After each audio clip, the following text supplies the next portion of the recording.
I gotta wait. How long I gotta wait for a press record? Go. Welcome to the shed, where Miss Dreme always has a story. It's Dreme, and we got a season 2. Your Black Bostonian here, a product of a single mother who I work to make proud every single day. I'm a 3-degree holder, your veteran educator, your tech entrepreneur, and founder of the Chair platform. My platform is dedicated to supporting Black and Brown people on their hair journey by creating hairboards, connecting to hairstylists, and sharing haircare tips for a more joyous experience. My podcast is about sharing hair stories, educator stories, entrepreneurship stories, and stories surrounding identity with goals to leave you laughing, learning, and advocating. So come in and listen to the stories in the chair. Where we share stories in the chair. Hello, everyone. This is Wase. Wase, can you please introduce yourself? Hi, everyone. My name is Wase. I work in data science and have a lot of interests. My biggest passion is reading. And so I do love to read everything that's available, but also like to dance and kick it with my friends. So, yeah. I think about my trajectory into all the schools I've been to. I had to go these other routes. I had to do the interview routes, the in-person meetings. I had to do the extra papers because I chose not to do the testing, so they could see all these different aspects of me that weren't in a test score. And I get that. And I feel as though, like, for me, that makes sense. And that would be, I think I would argue should be an offering for a lot more institutions. And the reason that I say this is, how about we let the individual be the person to say, like, hey, this is not for me, because that I feel like is a part of life, versus like before the person could even do anything to say, no, this is not for you. Because part of this life, I believe, is figuring out what's for you and what's not, what you like and what you don't like. And sometimes what you like, or even whatever you might be passionate about or get passionate about later, is built by these different experiences that you would have. When I think of some of the people that we went to LFC with were pioneers for some of the programs, like the nursing program that let you do like coursework at LFC and then do at Rosalind Franklin. Some people with the medical illustrations programs, that's taking someone's love for bio and putting it together somewhere in programs that didn't exist. And so for us to get there, even for data science to now exist as a whole major at schools and a whole master's degree for some people, it's the combination of multiple things that come from the realization that, hey, like there's a space to put all these things together that people would have learned along the way. Data science does include a component of neuroscience-based learnings that they call neural networks and things like that. So I don't think limiting who gets into these spaces in ways that it relates to their background is the way to go. I think you just never know what you might create by putting people in the room that are coming from diverse backgrounds. Yeah. We might bond over something that becomes an idea or creates a space for somebody else. One of the church services I went to, the celloist and beatboxing guy from Pentatonics said he grew up with a Nigerian descent and was playing a cello. So he was not going the regular pathway of a medical doctor or whatever a Nigerian parent would want you to aspire to, first of all. And then on top of that, he was beatboxing. So a beatboxing celloist. What are you doing that for? Who sent you? That's not like, how's that going to pay any bills? How am I going to brag on it to my Nigerian parent circle? What am I going to say there? Be saying that you make sounds with your mouth. So that sort of thing. This guy ended up saying he did a few pieces, including Amazing Grace. And him being able to do all these things did not make him play the song that I grew up listening to in a way that made it unrecognizable to me. Like, it was still as beautiful as the very first time that I heard it. But he also went to say that he's like, You should be able to come into your passion and do what you're doing, even if it looks different, because you might be resonating at a frequency that somebody else needs to hear for them to fall into the space that they need to occupy.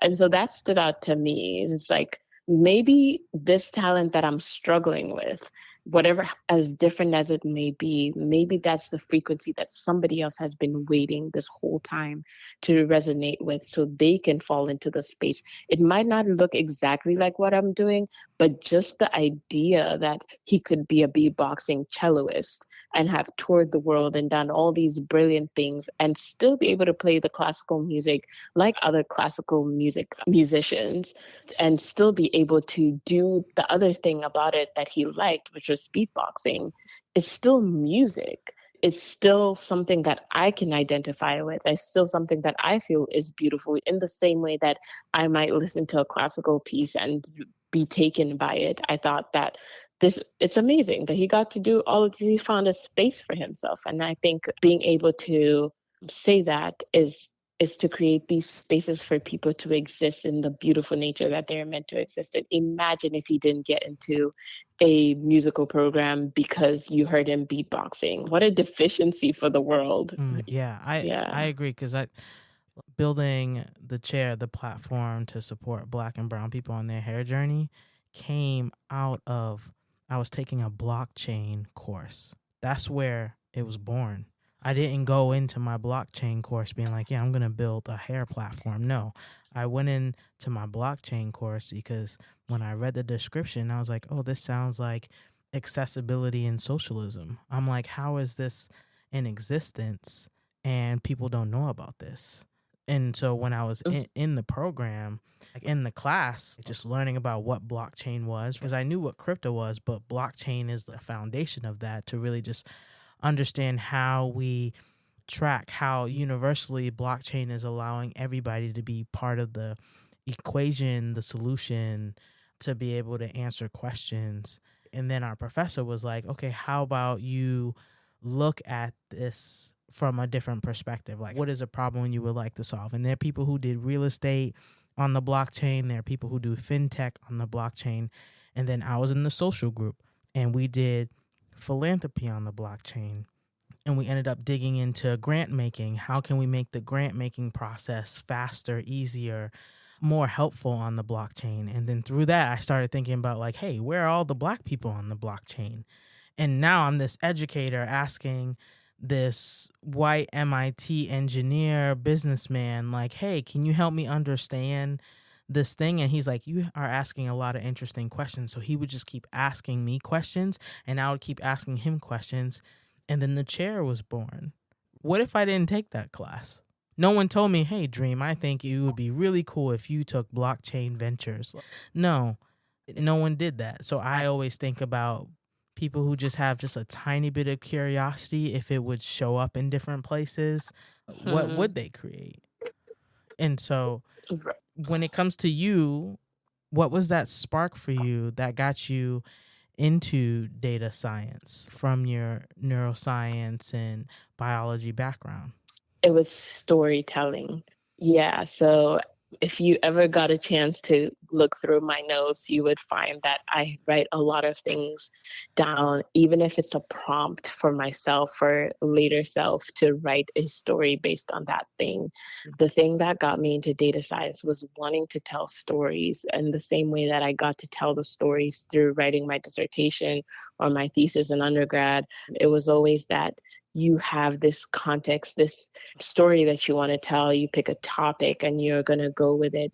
And so with data science, I'm able to go from this industry to another to tell a story on finance and loans, to tell a story on grants at the NIH, to tell a story on technology or aerospace. So for me, the storytelling aspect that I love is getting it on paper to say like, hey, when you consider all these many things, these things might be, we'll call them variables like X, Y, and Z, and whatever else. If you do this one thing or do these two things, this is the story that you might get. And so, and the part that I like is the predictive part of it, where you say like, hey, if you were able to change this part, you would get this outcome. And this outcome could do all of these things or look this kind of way. Which one are you interested in? Kind of like, to me, I think of like a game show and they say, pick a square and you might find out what's behind it. And so for me, that's what data looks like. You pick your data and put it in the context of whatever problem. And then knowing what we know now from these data, maybe we could try this. Let's see where it goes. And that open space for me is what makes life exciting, to be able to be like, hey, from this, we are able to say that this could happen or this could happen. And all of this has happened even before we called it data science. There's been data that we've collected. The reason that you will sit in your car with the seatbelt is because there's data that said that, hey, we needed something to hold us back in case of a collision. That's a lot of what we get outside of lab science, and all of that is based on looking at numbers to a certain extent. That a Tesla could drive and understand to do this and that is based of it understanding of data and being trained on data to make the decisions that are supposed to be smart. A smart home is based on data that it's been trained. And most recently I listened to somebody give a talk about brand advertising in shows. To collect those data, they watched these particular episodes and identified the brand that they were asked to identify in the show and analyze those data for impact. Was it obvious that every time that brand's item flashed in the episodes, would it be picked up as that particular brand? And so I think like you could ask so many questions and it doesn't have to be necessarily identified, described and put down as data science. I do think that we have been collecting data for a long time and making decisions off of data. And so it's just in this day and age, it's a field, an identified field, physics or whatever, if you want to say, that people are getting to, like, if you want to identify and say you want to focus on data science, you can do that. And so it's more accessible, I guess, when you give it a title and you put it there. Where we share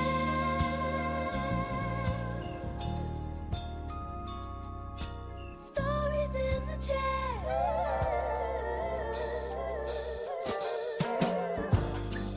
Look, it's my commercial. We will be right back. It's more than just a bad hair day. It's a journey. Finding the right hairstyle isn't easy, nor is finding the right stylist or the right products. Looking in every corner of the web gets messy, overwhelming, and exhausting. All the ads, the articles, the products, the videos, it shouldn't be this hard, but it is. And now, it isn't. The chair. A black and brown centered platform where you can design hairboards, connect to hairstylists, and share hair care tips for a new, joyful path on your hair journey. Avoid the clutter, save yourself hours, months, and even years of research and poor trial and error. Everything you need and only what you need is in one place. Hairboards made by people like you, for you. Find the right products, the right people, the right answers for you, stress-free. Join The chair. the community and make every day a great hair day. When you share your pain, you allow others to help you. And when you share your success, you help others get theirs. Lean on. The chair. We got you. No stress, no strife. In the chair. The chair. The chair. All right. Oh, and if you're interested to learn more about my experiences as a Black woman and educator in Guangzhou, China, I wrote my first ebook titled Nowhere and Everywhere, Capture the Emotions of a Beautifully Broken Love Story. It is on lulu.com. Take a read and see some beautiful photography of mine.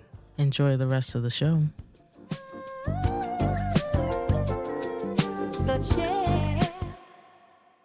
Switching gears, we've talked about hair on college campuses because you were casually braiding. Yes. And I was like, hey, you gonna braid my hair? And you said no. And I was like, oh, damn. Okay. But I always thought it was hilarious because I was like, man, I don't know how to braid. And so I would have to wait to go home or whatever. But now that I've created the platform, I think back to my college days where I think about different braiders that were on campus and how we were getting our hair done and things like that. And I was curious to know, do you have a memory of falling in love with your hair?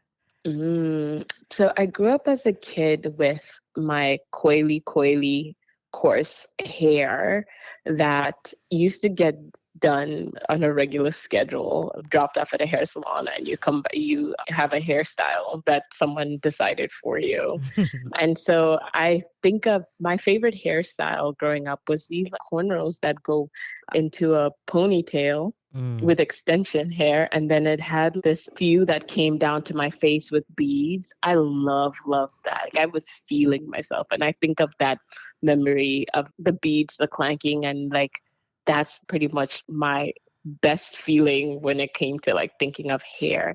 And so trying to get that feeling in college was a little bit different because now, are you going to have these beads clanking and clanking while you're trying to be an adult? It's kind of different. But because I had experiences along the way where now that I was able to decide and even have preferences for how I wanted my hair to look, after having had it be decided by my mom or my aunts or my sisters as I was growing up, now I came to identify what I liked and what I didn't like.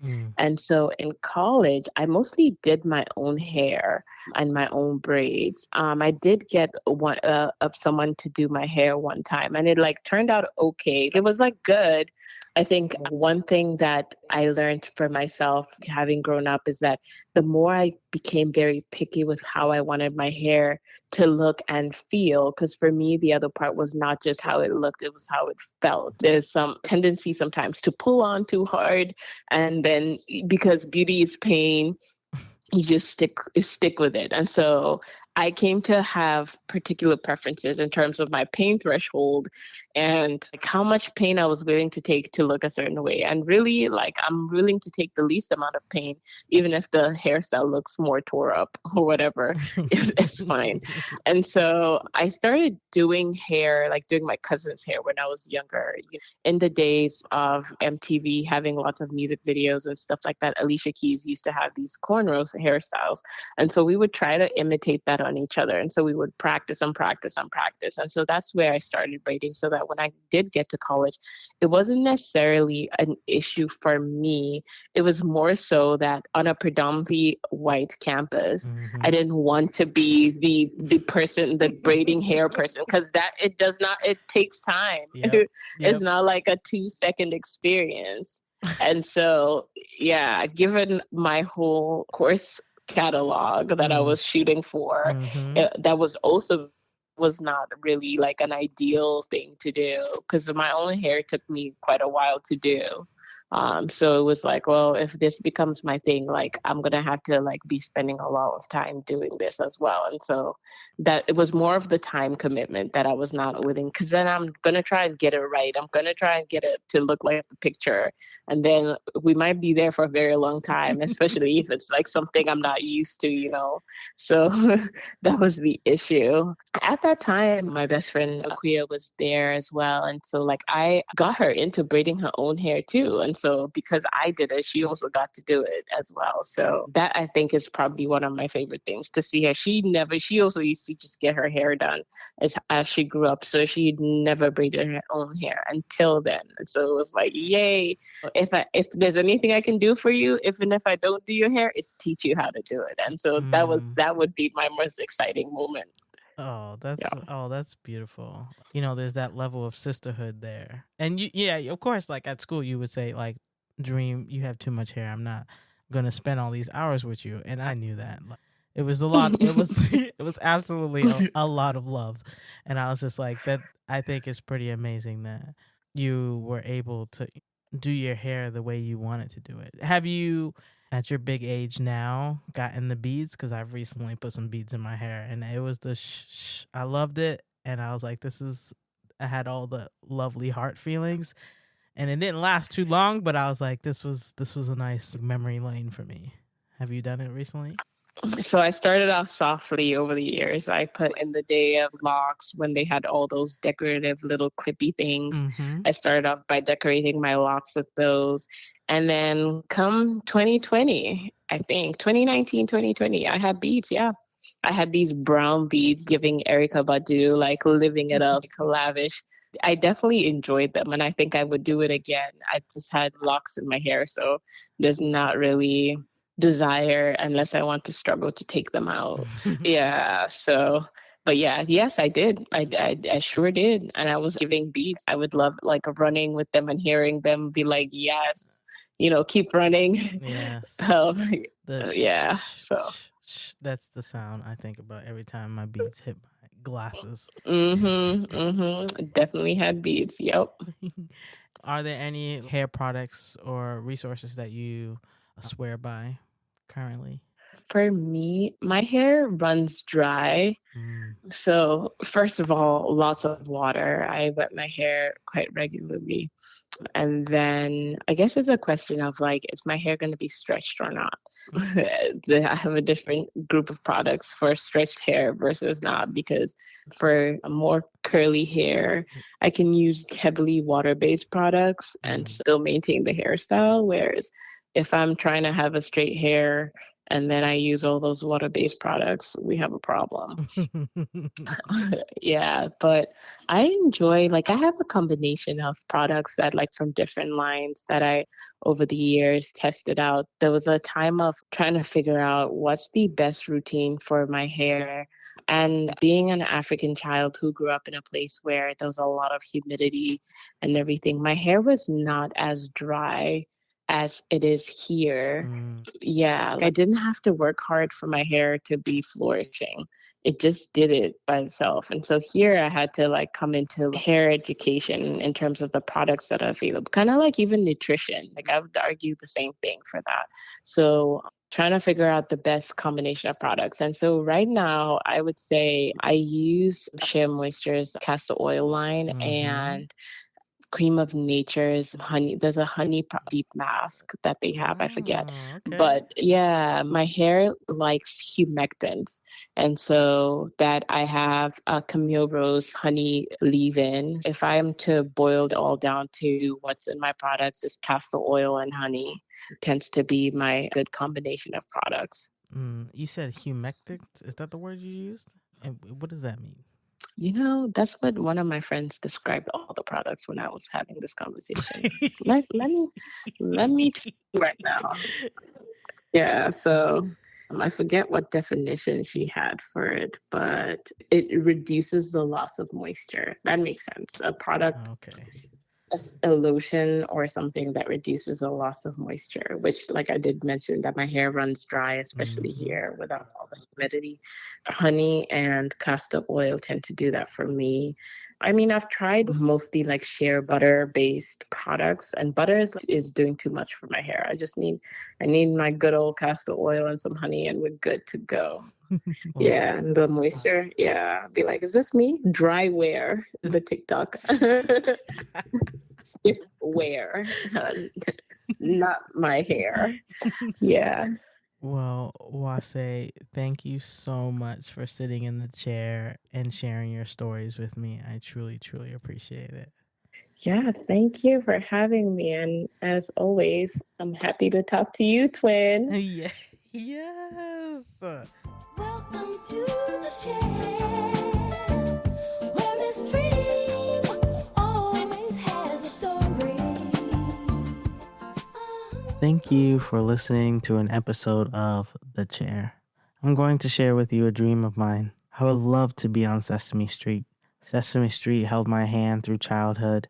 In my dream, I would be in my big afro or rainbow braids sitting on the stoop sharing hair stories. I would like your help, please, by doing all the things like leave a review, share it with someone who would benefit from hearing this episode. And if you know someone who knows someone who knows someone at Sesame Street, share your favorite episode with them, and I'll make you some of my famous chocolatey hot chocolate. I hope you have a beautiful day, or if you are like me, still up in the middle of the night, I hope you take a deep breath and rest. Love you. Talk to you later. The chair. Hello. Please leave a message after the tone. Dream, hello. I just wanted to tell you you're wonderful. I just got through going through your podcast. Love you, love you, love you, love you. Keep it up. Maybe I need to send it to Oprah and Tyler Perry. Love you, baby. You are great. Where we share stories in the chair.